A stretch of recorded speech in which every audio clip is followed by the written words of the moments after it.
Thanks so much for joining us, everybody.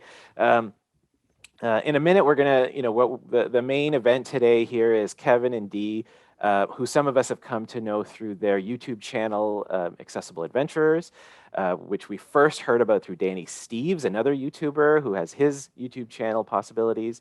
And it's been great getting to know you guys a little bit through your YouTube channel. Every time I watch one of your videos, I feel like I gain a bit more awareness of what accessibility means to you. And this is one of the things our team has been learning about is accessibility is different for different people. What it means is something different for everybody, depending on what your particular needs might be.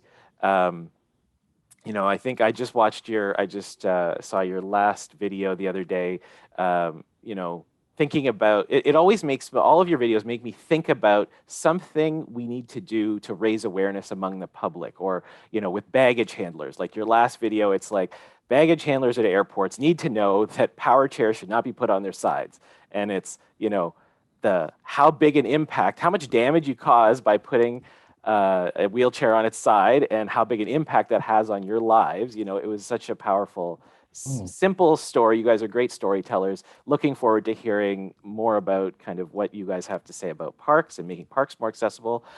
So in a minute, I'll turn it over to you guys. I'll just try to give, for those who are new, the big picture on what we're trying to do with this project. So our big goal, our big end product that we want to come out with at the end of 2 years is a table where across the top, we are going to list all the different types of activities someone might take part in a national park here in Canada. And down the side, we're going to list all the different types of impairments someone might have, so that each box within this table is an opportunity to list all the issues that we might need to take into considerations. What are the barriers we need to think about? What are the possible ways that we can make each activity more accessible to a person with a particular type of need or impairment? And what are the technologies that are available that can help with these things? And when we came across Kevin and Dee's YouTube channel, they do this. They go around and they see all these great spaces, including national parks, including parks, and they do a great job of kind of pointing out the things that are good and the things that aren't so good. And so, that's why we thought it was worth having this session with them to share a bit more about the types of things that we maybe need to think about while we're putting this all together. So, so I think that's it. We'll turn it over to Kevin and Dee. I will just make one other point, that we are recording this session and we will post it up on our website. And that is something that we just went live. Wakas has just created this. It's at accessibleparkscanada.ca. Maybe Allison, maybe you could just put that in the chat, or someone can put that in the chat for others if they want to have a look at that. And that'll be growing. It's very simple right now, but we'll be adding to it in the days to come. So with that, I'll turn it over to Kevin and Dee. And maybe Allison. Yeah, and Allison's got the pictures, does she? And Allison, you can just kind of stream those as we go. There are no particular. If you just want to stream them through once, maybe while we're talking, and it will kind of have the visuals that will go along with what we're all about. So thanks again for having us here today. We really appreciate it, and we're excited to work with you guys on this initiative. My name is Kevin. I grew up in a small town here in Nova Scotia called Hantsport, which is just outside of Halifax. Very small community. At the age of 15, I had a spinal cord injury, just less than a kilometer from my home, in a bicycle accident. I never really let it kind of hold me back. I persevered through my teens and moved to Halifax in 1995 to go to St. Mary's University, where I got a commerce degree. Made it through that very successfully. I'm an advocate in the community since early on. And a few years back, Dee and I started this social media campaign or presence, and we really promoted accessibility, because one of the things I really like is to remain active and being in the outdoors, because that's who I was from my core as a little boy, and that's who I am today. So that's who I am. Yeah. And my name is Dee Osmond, and I was born and raised in London, England, and I moved to Halifax with my parents at the age of 12. And I've called Halifax home ever since. Um, Growing up, I was always very outdoors and active, and I sailed competitively. Um, that was kind of my main sport, I guess. And I actually got into coaching sailing and did that for quite a while. And that's actually how Kevin and I met back in 2013. I was working for the disabled sailing program here in Halifax called Sail Able. So Kevin and I met and we began dating in late 2014. And we realized that we really have this common passion and interest and motivation to travel and explore. So we've gone on many adventures since that time. And that's kind of why we decided to start Accessible Adventures, first on Instagram and then YouTube as well, to kind of document some of our adventures and also to show people kind of how we adapt things to make it work and some of the things that we encounter along the way that people may not think about. Yeah, and I think to relate it to parks and recreation, I have been sailing since 2006. But before that, recreation opportunities for a person with a disability weren't really there. And I never really thought of hiking or parks as an alternative to me. But in my 2.5 decades of being a person with a spinal cord injury and using a wheelchair, I've seen such good progression and opportunities. And I've learned that I might not be able to access fully all the amenities of the park, but there are many parks that I can get into and around and enjoy that outdoor experience. And I think that's sometimes not known for a lot of people. And I think on this end of things, with us doing a lot of our adventures, we can show that it is possible, but we're also realistic when it comes to what we can and can't do. So when it comes to this project, this is exciting because we noticed in our experience, and you might see, maybe you can talk a little bit about some of our other park experiences outside of Canada, which we really sparked our interest in. Wow, what wouldn't it be great if we had this here in our park systems in Canada, both provincially and nationally? Yeah, so one of the things that we've kind of discovered is that it can be really hard to find out what's out there. And, living in an urban center, we do have to travel quite a considerable way to many different parks to explore. And if we were to go and travel somewhere and show up and find that we can't leave the parking lot, then that can be a really frustrating experience and it can be quite disheartening. So we decided to try and kind of share some of our experiences in hopes that that could reach people informally. And that was also how we came to learn about a lot of opportunities, as well as from just people sharing their experiences online. And our first kind of amazing national parks experience actually was in the United States, as we went to Zion National Park, which is in Utah, early last March, right before the world shut down. And we were able to find out about this park and research it all on the computer because of the excellent accessibility descriptions. We were able to find out about where we could park, that we could take the bus around to the different points, that there were 2 accessible hiking trails, and the information was all really easy to obtain, which of course then led us to think, okay, it is worth the 5-hour drive to go visit it. And so that's what we did, and it was incredible. And so that kind of sparked our mind to, okay, how can we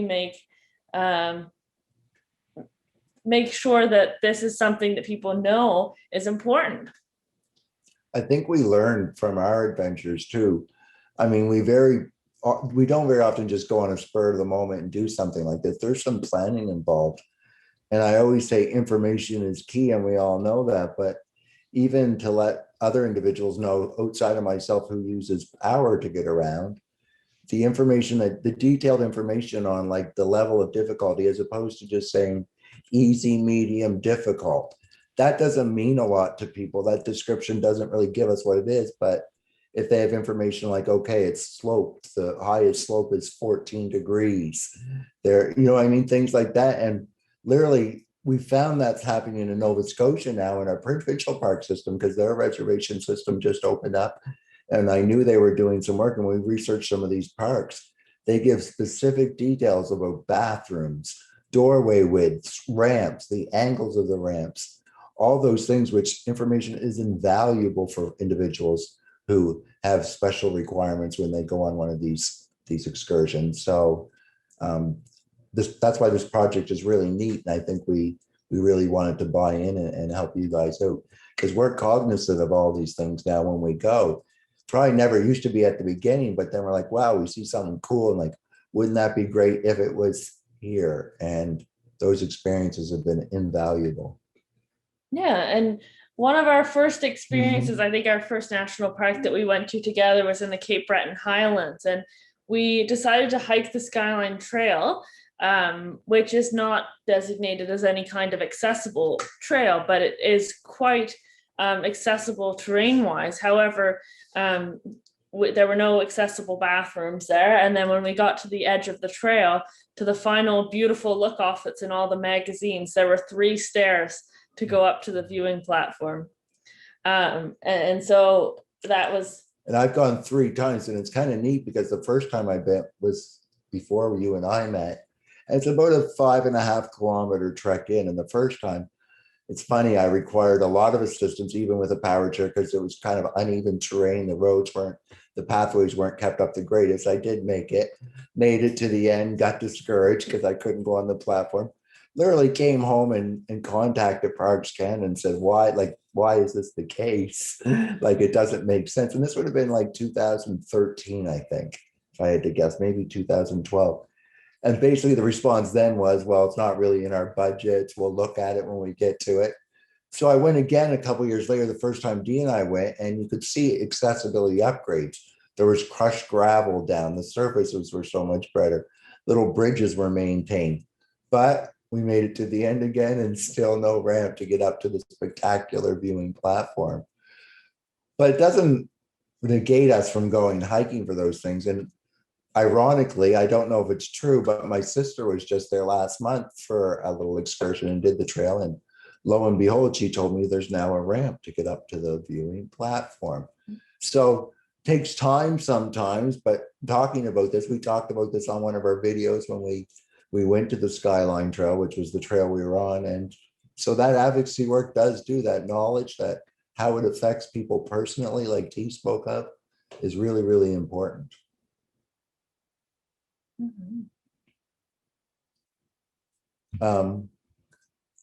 We don't have, we really like people asking us questions, and I hope that we've seen some of our pictures. You can kind of see some of the cool stuff that we do, the pictures tell, but we love the outdoors. We love the mental health aspect of it. During COVID-19, it's a great way to get outdoors in a safe and environment. And if these places become more and more accessible, it's going to be a win-win for everybody. Yeah, so on that note, we're thinking maybe we can open it up to some questions. If you have any kind of specific questions about us or what types of things we've done or our experiences, then that would be great. Yeah, I think that fantastic. Thanks for that introduction. I have a lot of questions. I have a lot of things that are popping around in my head, but I'll open the floor to other people. Go ahead and unmute yourself and feel free to ask a question. Yeah, go ahead, Carmen, please. Can you hear me? Yes. I have a question. It's not about what you say right now, but I have been watching your videos. I'm sorry, my English is not very good, so I will go slow. And I had to watch your videos again and again to understand it. Oh, by the way, I saw one comment asking for Spanish closed captions. So I'm going to back that up. There's really amazing videos. I'm really, really, really happy to be here with you guys. It's like meeting famous people. I really love your videos. Thank you for what you are doing. And my question is this. In one of the videos, you say something that was different for me. You say your favorite place is Hawaii. About accessibility, you say my favorite place definitely is Hawaii. What Hawaii has different about accessibility in parks and beaches and places like that, that makes it so special for you? I think I answered Hawaii in that question. I don't think you had the same answer. Did Yeah, I you? don't remember. I don't think so, but But Hawaii was special for us. It was Dee and I's first really trip together as a couple. So that probably brings the memories in there. And the first time we really traveled together. Um, it was in the United States. So they did have the American with Disability Acts in place for a while. But when we went there, we didn't have to really work around accessibility. We could easily find accessible accommodations. We could find accessible transportation, whether it was public transit where we were, but we rented a vehicle we were there. So we had access to those things. And we could really explore freely on our own. We did do some certain things there. I was able to go snorkeling for the first time. They had a boat that was completely accessible. So I was able to experience that. Trying to think what it was we went to easy. see the volcano. That was Yeah, accessible. we went to one of their national parks there where the one of the volcanoes was erupting. Mhm. But all those places, we never, in hindsight, after we went, we didn't have to worry about accessibility.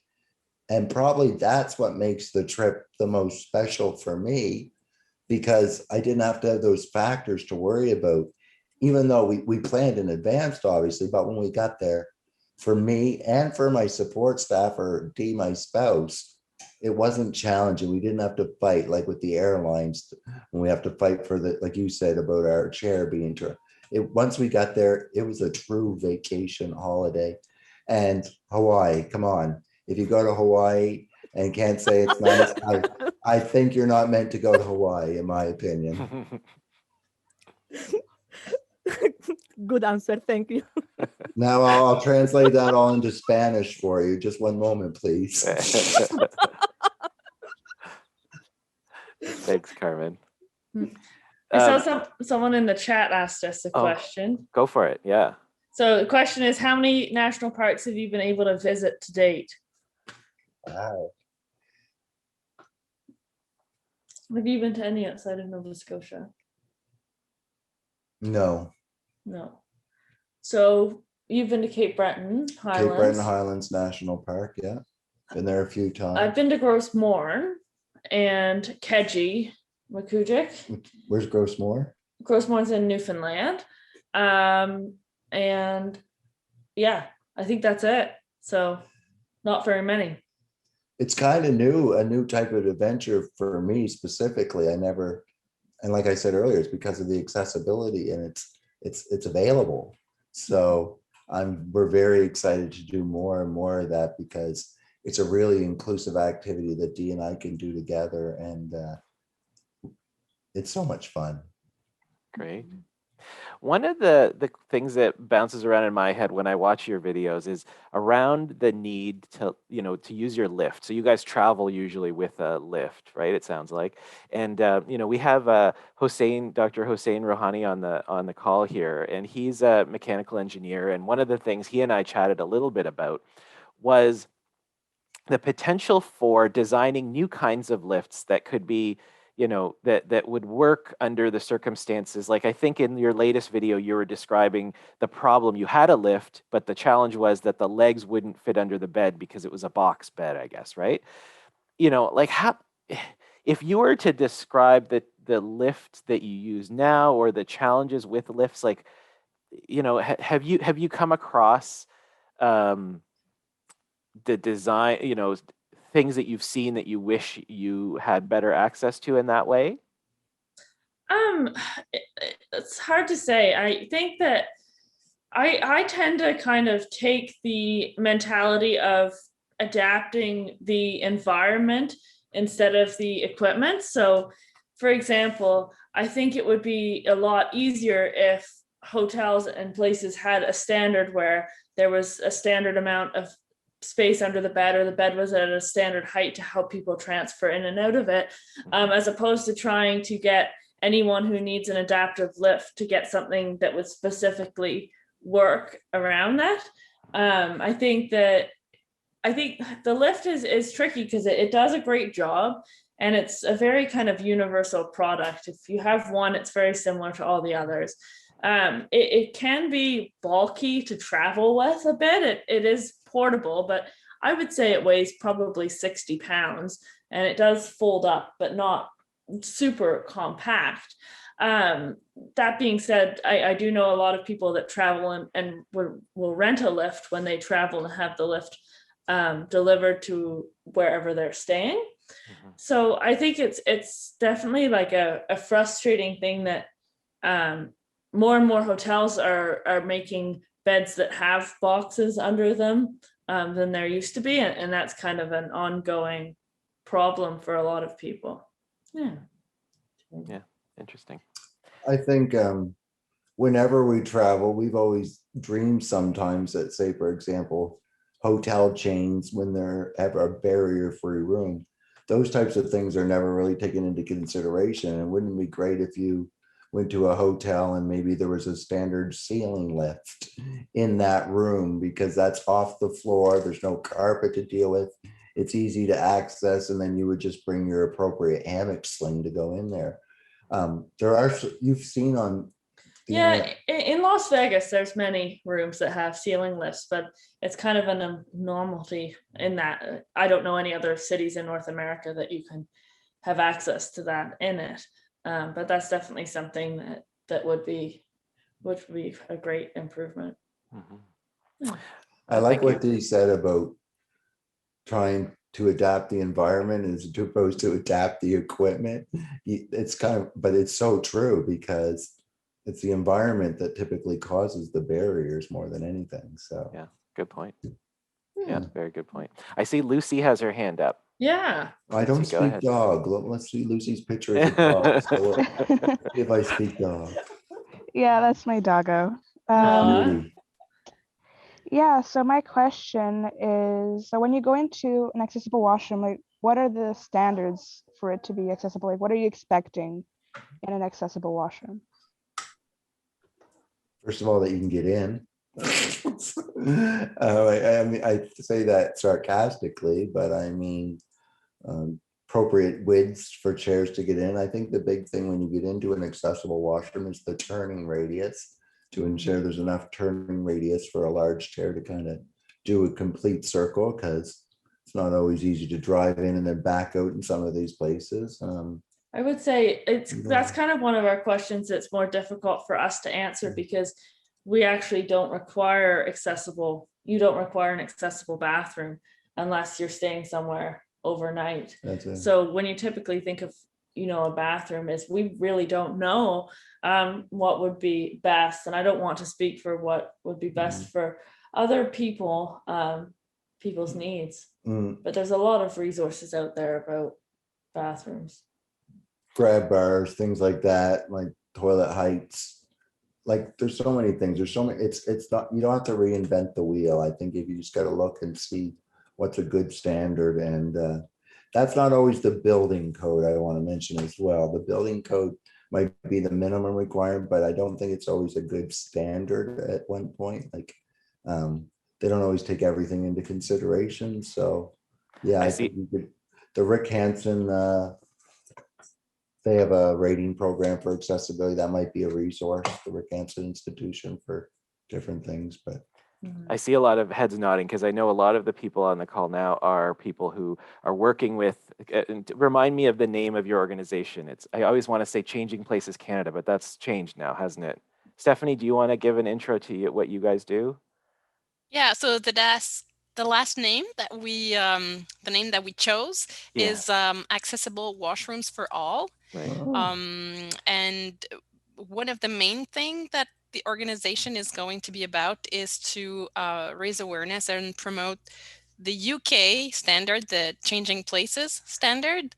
So as you said, we don't need to reinvent the wheel, but so there's this, and there's also, we will want to have different levels also of, let's say, certifications, because not every building will eventually fall under the requirement of having something that would be similar to Changing Places standard. So maybe different levels with an adult size changing table, a ceiling hoist, a privacy curtain or privacy I'm from Quebec. My first language is French. I would like to have also the captioning in French for my French-speaking friends. Oh my God, the English captions take you about 2 hours. You get Spanish on. Oh, Oh my no. gosh, we'll just be a transition company. Yeah. So, but I said it. Okay. Yeah, thank you. Yeah, and maybe David would like to add a few things. He's more in the standard writing part of it all.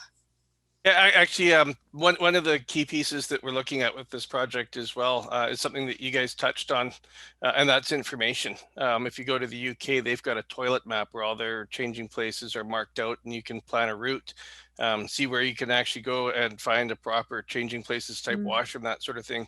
And that information and accurate, useful information is probably the first barrier that our family comes to when we are planning a trip.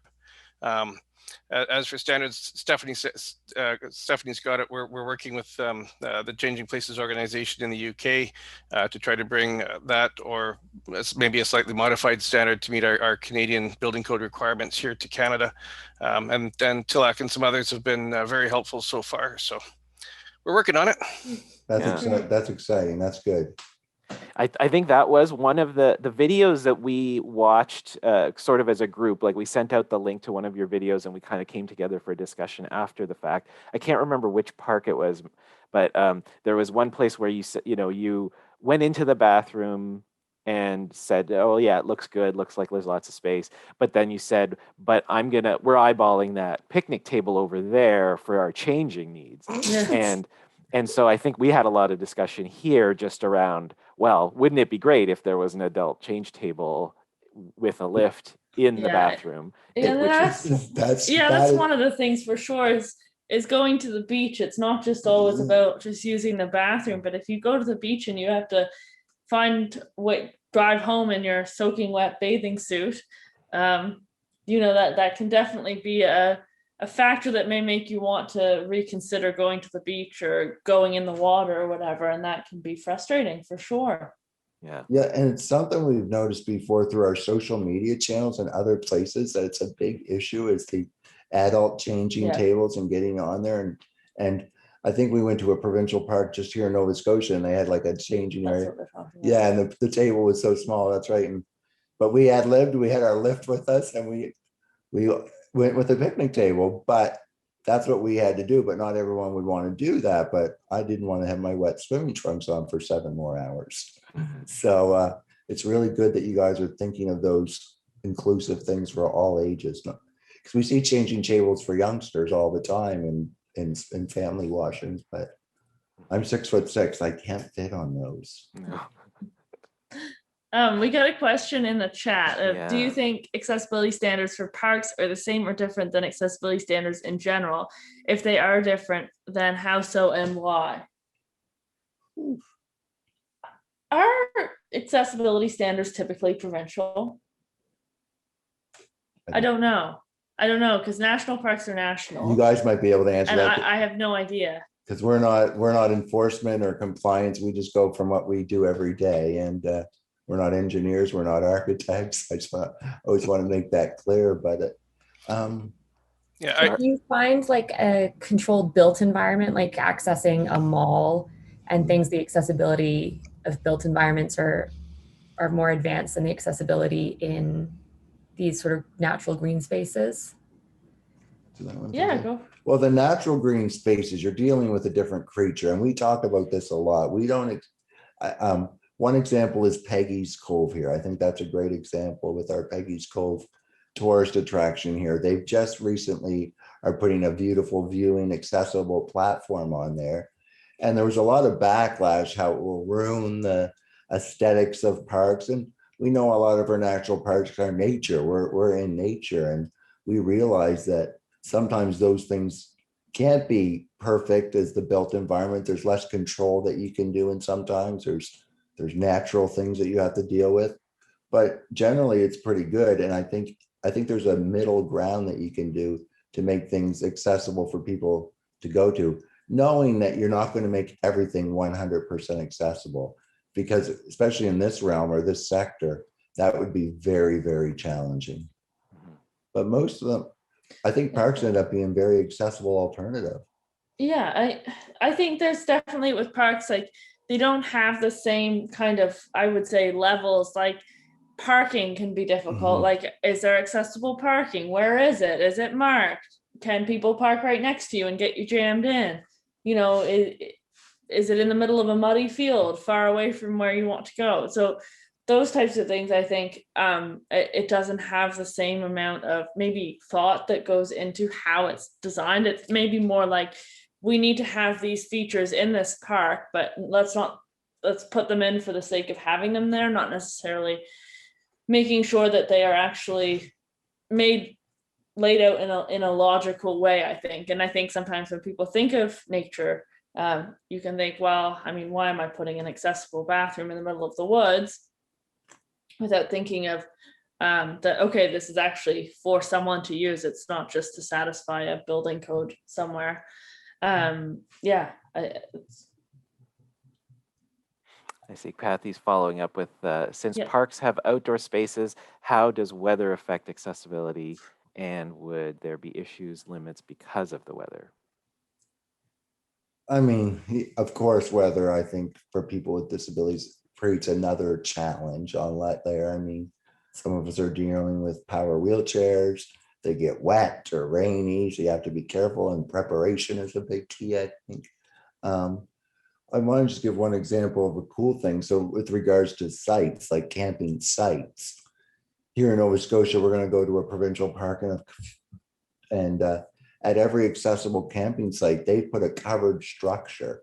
So something that you can at least get structure onto, nothing open, nothing closed, but just something like that. So if you're out camping, you're at your park and a downpour comes through, you have a place of shelter close by where you can still be out in the elements, but not get wet or not get.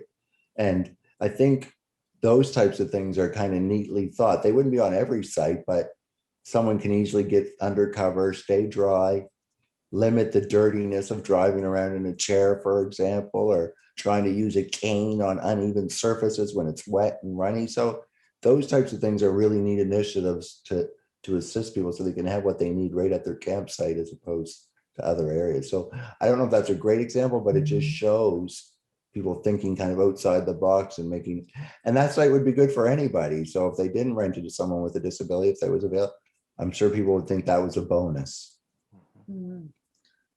Yeah, we have another question in the chat, which is, does a lack of charging stations and electricity outlets make a barrier when traveling with create a barrier when traveling with power wheelchair? Yeah, go ahead. Yeah, so I think that's a really interesting point, and we definitely have ran into this to be quite a big problem. We did go through a time when we did a fair amount of tenting, and we definitely made a point to rent places that had a power hookup, because we do have, like, Kevin's chair has to be charged. It should be charged every night, especially if we're going out hiking a lot. And the other thing is too, the lift has a battery in it, so that needs to be able to be charged. And then the other thing is that you use a breathing machine at night, which isn't battery operated. So by not using that, you're compromising, your ability to sleep and those things. So I think power is a very important thing, and having access to it is very important, and can definitely be a barrier to for sure, to that type of thing.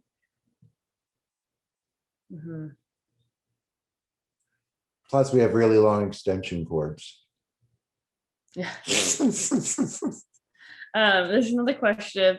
There are a lot of media stories these days, at least here in BC, about animal attacks, even coyotes biting people in Vancouver parks. Yikes. Have you ever had any problems with wild animals? Obviously not something you would encounter in a shopping mall, so different issues for parks and other spaces. We've never had issues with animal attacks of any kind. I mean, we don't go into the wilderness.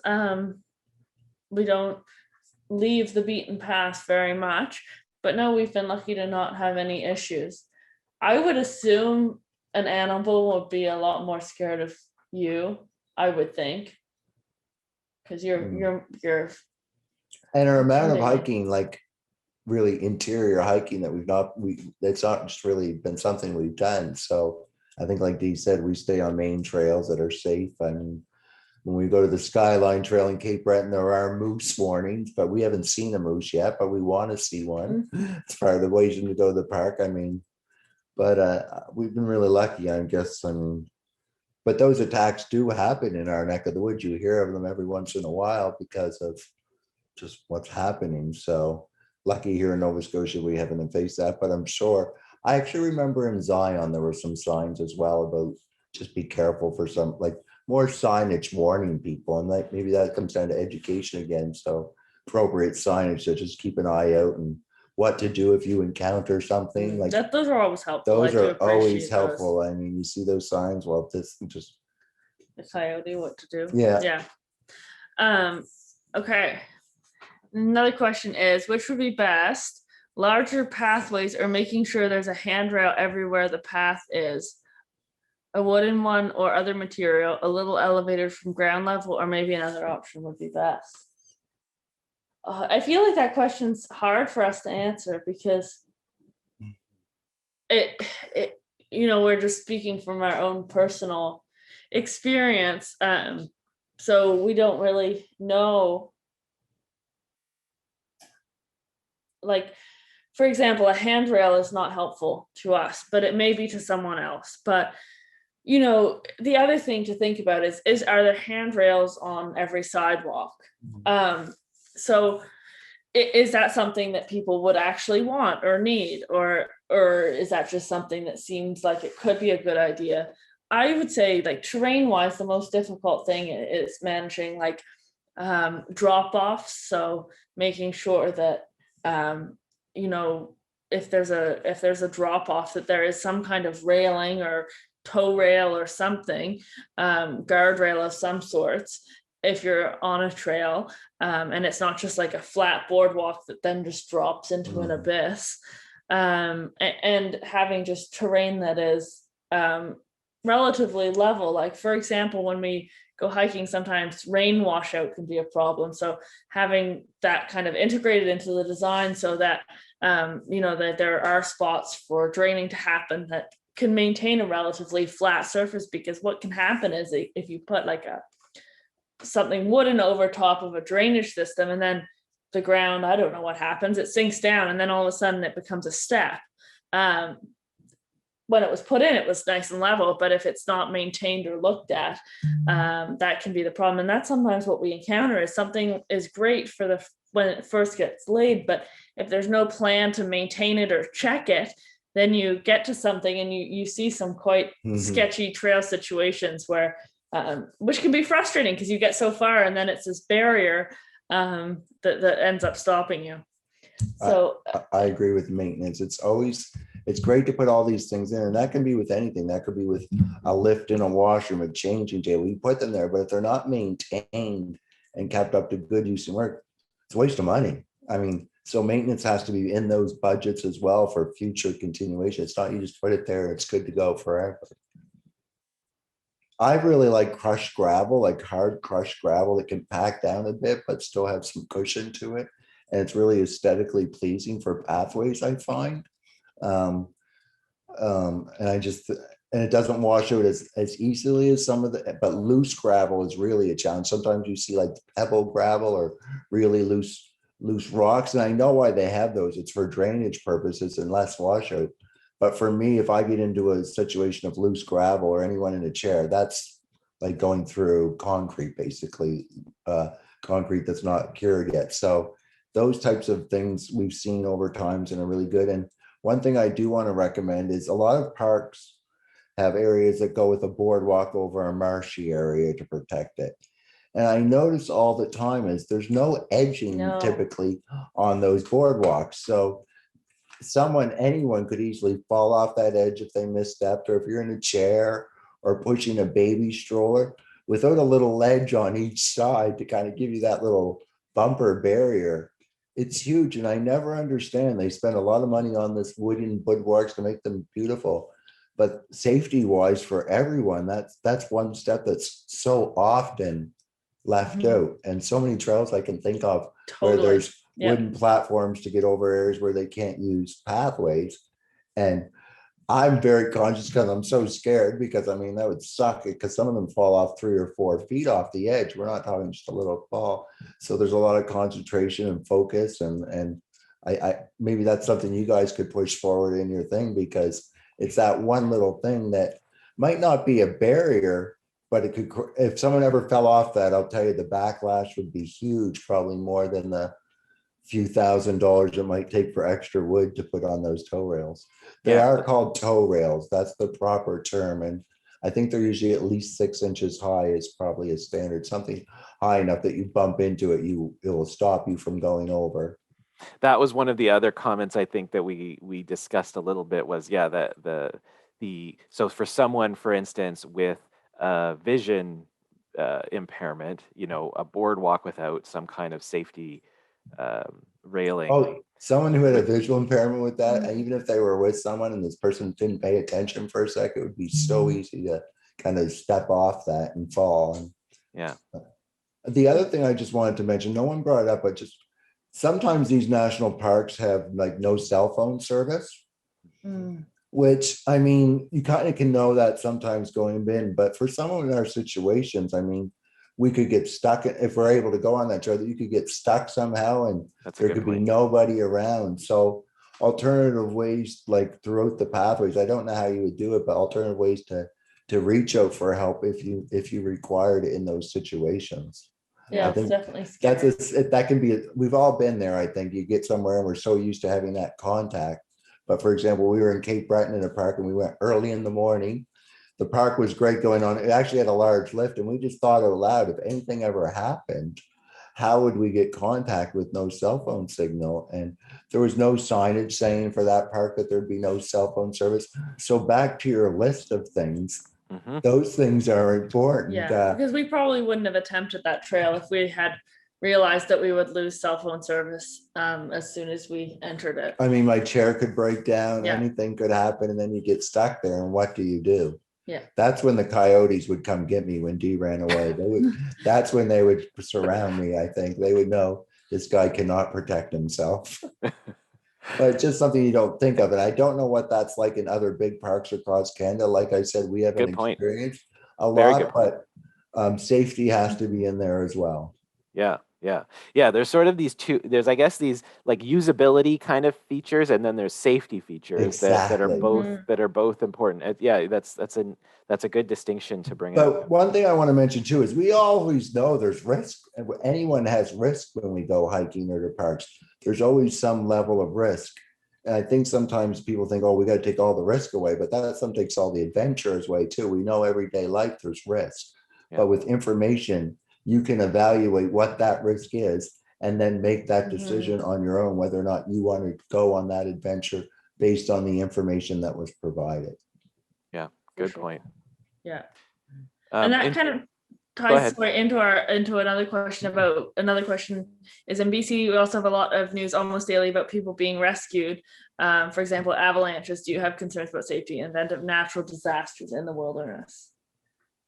So I would say the phone access is probably like the biggest thing, because you can use a phone independently. I can use a phone. So there's that kind of that peace of mind that if one of us needed to call for help, we would be able to do that. But if you take that away, it's definitely a strange experience being in that situation. Or luckily, we don't have a non-natural disasters. And if there was going to be a hurricane in the forecast, we would probably cancel our hiking trip. But we don't deal with avalanches or anything like that. But I'm sure every day there's problems, twisted ankles, broken legs, uneven surfaces where people have to get rescued. I mean, I think that's a nature of the beast when you're hiking in the wilderness. There's that risk, once again, that these things could happen to anyone, not just people with accessibility needs. I mean, we hear it all the time. So once again, to the risk, we personally don't go out in the elements if we don't feel safe. We're not that adventurous, like, let's go, and if we get caught, we'll just rub 2 sticks together and start a fire. That's not our type of adventure, I don't think. No. And yeah, I think it's definitely interesting. Like I find when we talk to hiking groups and stuff, there's a lot of a culture around difficulty of hikes or being in the wilderness or going in kind of undeveloped territory. And I think for quite a while, like I felt at least maybe our hiking was not as legitimate as other people's hiking who were trekking through like tiny paths and harsh portaging. Yeah. And I think that there is that culture in hiking for sure, about the risk taking or the harder the better. And I think that can sometimes be damaging to a lot of people and also intimidating to a lot of people who may want to explore hiking, but not really know how to begin. And you can see it too when there can be a lot of pushback against improvements or developments to parks to make them more accessible because you're taking away the natural beauty. And like the Peggy's Cove thing. And I find that can be something that you really have to think about, the ableism behind that comment, that, just because should only people who are able to do that terrain, should they be the only people who are able to have that experience? And I think that's a really interesting shift to think about it, is just because you can get somewhere, does that mean that it shouldn't be changed just so then other people can also go there? So anyway, that's just kind of a related, unrelated note to that. Yeah, excellent. One thing that you mentioned, the word independently, you said like, both of you could use a phone independently. It just made me think about another discussion point that we've had in our team. How would, for instance, Kevin, would you ever consider going into a park on your own without D? Like, would there be some benefit to, truly independently being able to visit these places? That's a really tough question. I would never go to a place first on my own. I would go with somebody first. And then if there was a situation where I felt comfortable, and my personality is I go, I roam throughout the city all the time. I go, like, for me, that's important to me. But I'm also realistic too. So I would check it out first with somebody else. I wouldn't just trek off to Algonquin National Park and just start roaming around on my own. I just don't think that would be but smaller parks, smaller trails. Like, for example, we have Point Pleasant Park, which is a park in our city. You would go to easily Point Pleasant. Go through a park and do things like on my own because I have access to a phone. But before I had access, we'll talk about technology. Before I had that ability, my life was quite a bit different because I didn't have access to information or access to communicate out if I was by myself. So this little iPhone that I'm able to control on my own has changed my life in that independence fact. But like I said, I would never venture out on some unknown terrain on my own. Yeah. I think that would be the sentiment for most people. So I don't know I hope that answered your question. Yeah, it does. It's just sort of it's where do we draw the lines in terms of what we want to push for in this project, right? Like again, there's like an ideal scenario, but what is realistic and valuable to most people, the ways that we would I think once again, what people can make those decisions on their own if they're given the information provided. I think that's the key with anybody, whether you have accessibility needs or not. I think that's the key you got to talk about when you're trying to promote this, if you're promoting change. This isn't something special we're doing. If you can make it good and universal for everyone's benefit, you'll get a lot more buy-in. Good points. That's from my experience. Yeah, good point, Kevin. I see a few other questions coming in here. One thing, Kathy, we'll make a note of that. That's a great idea, Kathy. I see your suggestion to go to. They're going to contact a search and rescue organization about their experience with people with disabilities. Then there's another one. So I remember many years ago, the University of Waterloo implemented an emergency phone service around campus for safety of students in instances where a student may not have their phone on them and need to call for help. I can imagine this being implemented in the park or camping spaces such as common areas like washrooms, for example. I think that's a great point. And definitely, speaking of the UK, in their bathrooms, they all have the pull cord that you can pull for help. But that is something that we don't have here, but it's something that like having the ability to call for help in those vulnerable spaces can be really important.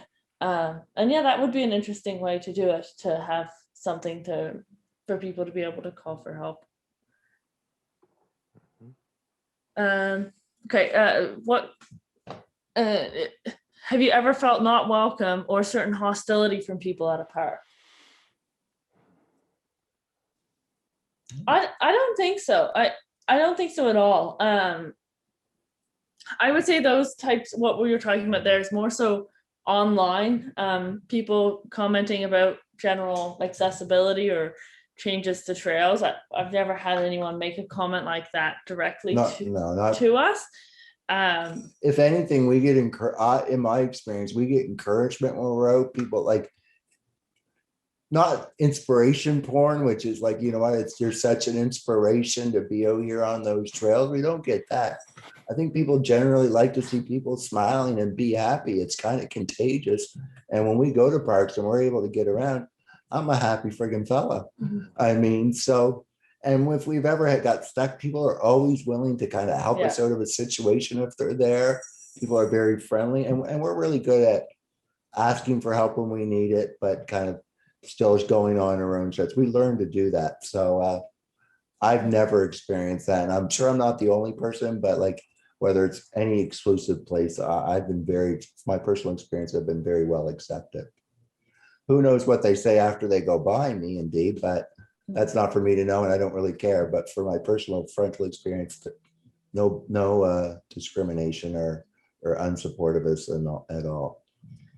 Another question is, what kind of training about accessibility should park staff have so they can interact most effectively with park users who have special needs or concerns with access? I think that is an amazing thing, because your park employees are your ambassadors to your park. They're the people that you meet when you drive through and pay your fee. And if the more information that they can share, information, and not just that, we used to call it sensitivity training, but I think that's a horrible term, because I'm not really insensitive, so you don't need to become more sensitive to me. But just awareness training about different levels of disability, not experts, but just knowledge, so that when people pull up and hear that, you get that really first experience. And that could go to forest rangers, to people who are navigating the park, all those things. I mean, I always say the biggest barrier that I've had in my life is attitudes. I keep putting that, and I say that all the time, but it's attitude around accessibility that's been my biggest barrier fighting through things. Yeah, so the question was, what type of training should they have? Whew. So, I mean, I think just in general, just having more knowledge about the accessibility of the park, about if people were to ask, okay, tell me about your trail, you know, are there any steps in this trail? Yeah, there's a flight of stairs about 1 kilometer in. Or, you know, does this boardwalk go the whole way on this trail? Yeah, the boardwalk goes, it's just like this the whole way around. Or, you know, where's the nearest bathroom? Yeah, the bathrooms are here. There's one that's accessible. Is there signage? Like all those things are just knowledge about what their place of employment offers. Yeah, and also integrating the maintenance side of anything related to accessibility is that sometimes it can be like, oh, well, we can't make these changes to the accessibility because who will maintain it? Who will be responsible for it? But if it's written into people's job duties that it's just like maintaining the bathrooms, you have to also shovel around. You know, if that type of thing is in people's job descriptions and it's an expectation that it's part of the park, just like anything else, and I think that would be really helpful. And we've run into this issue before on beaches, and maybe some of your parks have beaches involved, but we've run into issues with beach mats that get you on the beach where they're covered in sand, and we ask why, and they're like, well, it's not our responsibility, or that should be the lifeguard's responsibility. So clear descriptions and job descriptions so people know, okay. And an excuse of, well, Johnny's 60 years old. We've heard this. One of our staff members is 60 years old and he can't do that strenuous work. Well, that doesn't help the people who need it. That's not really a reason why. And we don't accept those types of reasons because, well, if that's not the case, well, you need to find someone that can do that type of work. If that's the standard or that's the maintenance standard. Yeah. Lots Well, of I see questions. that You we're guys are 2 minutes full. into 2 minutes until 2, and I say we wrap it up. There's a few other questions coming in. One of the things that that Mark was suggesting we do, sort of like what we did for the video we watched with Kevin and Dee before, is to, if there are any thoughts that we haven't captured here, to send those over to us. So Mark will send out an email prompting you for that, and we can collect all of these ideas and all of these thoughts. This was a great presentation, Kevin and Dee. Thanks so much for taking the time to chat with us and to answer all the questions. I suspect we'll have more questions to come to you with, or we're going to come to you to ask you to review where we're, as we start putting this table together, to have you review that. So we hope we can stay in touch. Sounds great. Thank Definitely. you so much for having us. Fantastic. Well, thanks so much to everyone else for joining us as well today. And I think we'll wrap it up there today.